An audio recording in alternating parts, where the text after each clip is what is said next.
Hi, we're back in the VOX HUMANA Studios booth. This time I'm using a Neumann TLM 102 via a Canary Star Quad cable into an ART voice channel tube amplifier, which has been modified.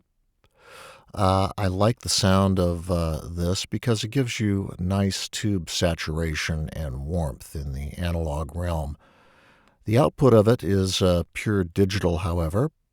I'm going optical out into a Mac Mini at 96 kilohertz, a 24-bit rate, and I have everything bypassed on this amplifier.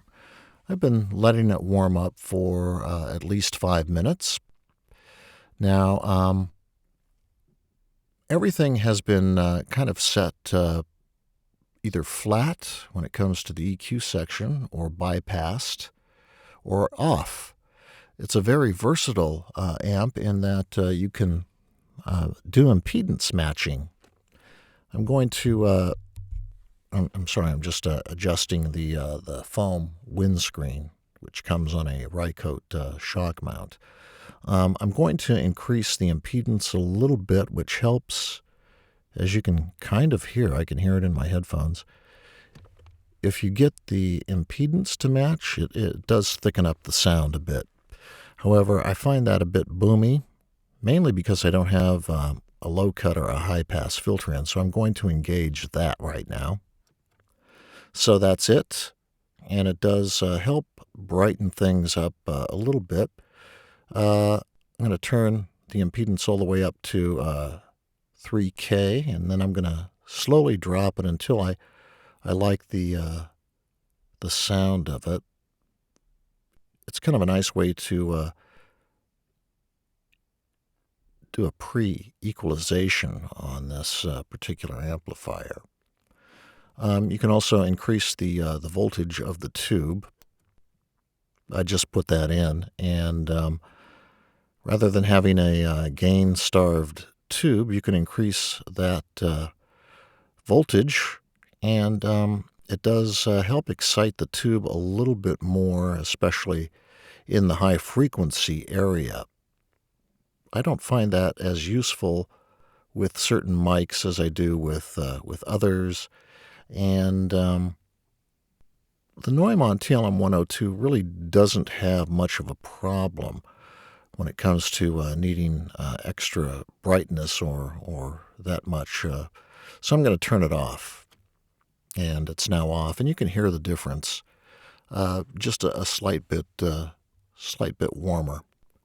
Now, this particular ART voice channel tube has an expander gate on it. I like to use the expander, and you're going to hear how much it adds to the noise reduction of just the general circuits, the microphone, and everything else.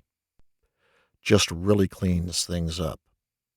Also, if there is some outside noise, as we've discussed before, it will help gate that out. I do find it useful for stomach growls, as a matter of fact. The ART voice channel also comes with a compressor, and I'm going to turn that on and to about a 3-to-1 compression ratio now. It's got a fast attack and release, and I kind of like the way the threshold sounds on that right now. Just tweaking little knobs here and there. Now, if we did have a bit more tube voltage, kind of makes it just slightly airier, but it can also, with compression, add sibilance. The ART voice channel has a de-esser. I'm going to turn the de-esser up to about negative, let's say, 8 decibels, and tune it into around 4 kilohertz. If you don't need to use it, I wouldn't. With the tube voltage as it is, the S's and everything actually, aren't emphasized. Now, the ART voice channel also has an equalization. We can equalize either post-compression or pre-compression. I don't really mind doing either or, depending on what it sounds like. VoiceOver isn't as picky as if you're doing musical mixing with singing voices. So I'm going to actually take out the EQ bypass right now, and we're going to go in. Everything is set flat.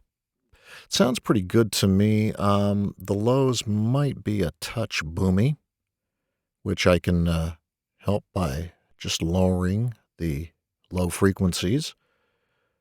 The highs might be a little crispy. It also has a high frequency button and also Q adjustments. I just turned the high frequency on to, I believe it goes from 15 kilohertz, and then the button out makes it at 5 kilohertz.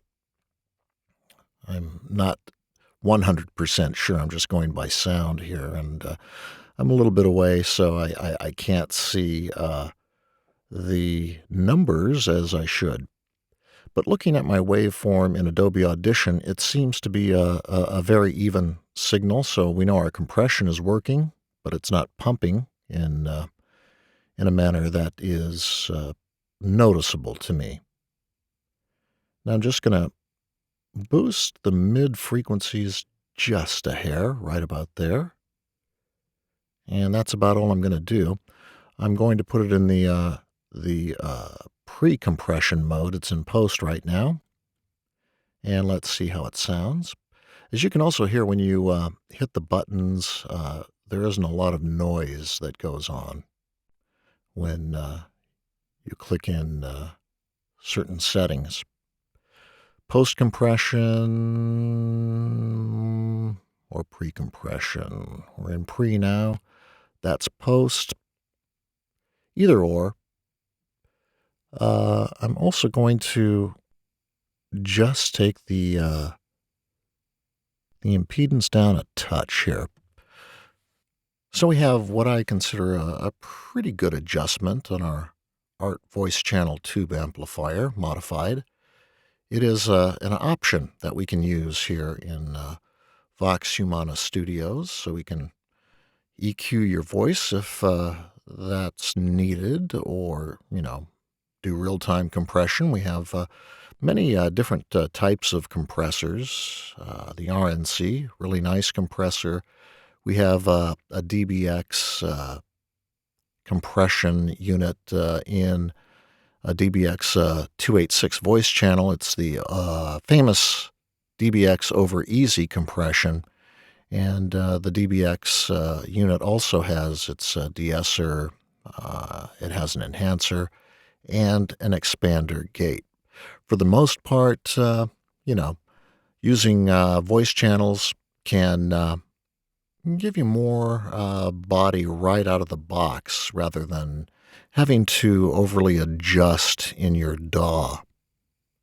You're still going to need to do that, but this gives us another option, and it also, I think, gives us that analog tube sound, which will warm things up and kind of give you a saturated, nice warmth to your voice. Gives you a friendly sort of hug, if you will, a nice warm blanket around your sound.